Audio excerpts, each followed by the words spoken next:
Well, hey, as you can see, the bike's done. I just road tested it over the weekend, and it works as good as it looks.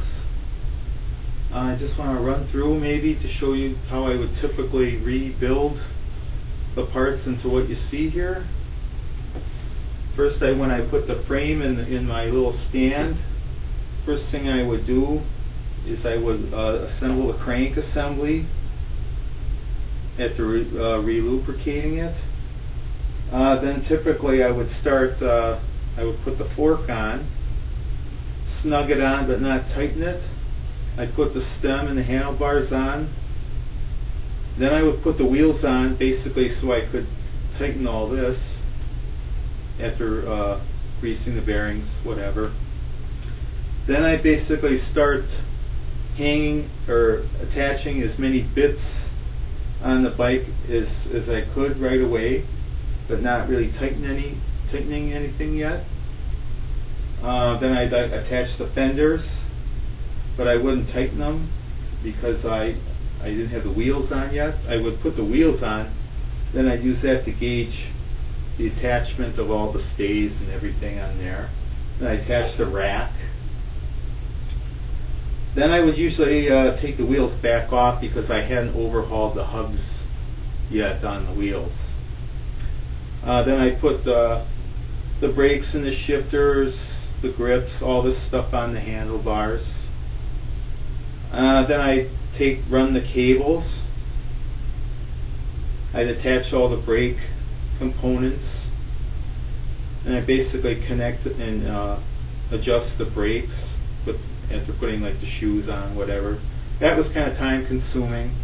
Probably the most time consuming thing when you rebuild a bike is to calibrate and adjust the braking and the shifting, especially with this bike, because I put new derailleurs on here, so I had to like reposition this to get the shifting just right. It kind of takes some trial and error if you're putting new components on, because they may not be strictly designed for a bike like this. So, but really that was about it. Really, it's kind of, I enjoy doing it because you know, once all the parts you either recondition them or bought new parts, usually it goes together pretty well. See, what else can I tell you here? Like I said, most of these parts were reconditioned. Some of these parts I got from another bike. The pedals, the rack. I didn't put a computer on, like I said before. I thought that was a little too geeky for the style of bike and the style of riding I'm going to do. It's not like I'm going to be racing on this thing. Rear view mirror is, I think, a must. I think for riding.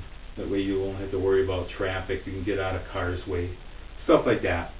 But other than that, it really turned out great. It really looks great, and I hope this encourages people to, you know, they got it. Like I said, if you got an older bike and it's a nice one, you know, with just a little bit of expertise and a little bit of money, you know, you can make that great bike even better.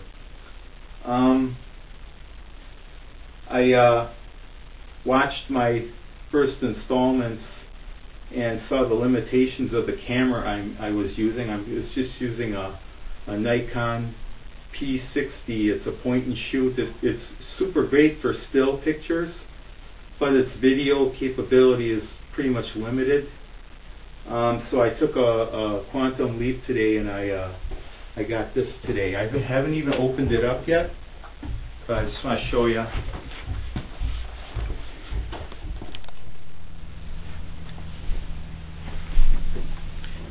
I could show you better upstairs. This is really just brand new on the market, and it's like a tour de force of what will really make hopefully my creativity go into the stratosphere here. It's capable of full 1080p HD It's really great, supposedly now, for lower light shooting. It's got a really fast sensor, really great lens. So I'm kind of excited about playing with this thing, learning how it works. And I like to say I'm going to end this installment with some stills I took before and after of the bike to show you the big contrast of how you can take something from trash to treasure, in this bike. So, but I gotta say, I'm going to be working on the channel. I haven't really learned how to edit and add backgrounds and all that other stuff yet. I've been too busy, but I'm probably going to do that.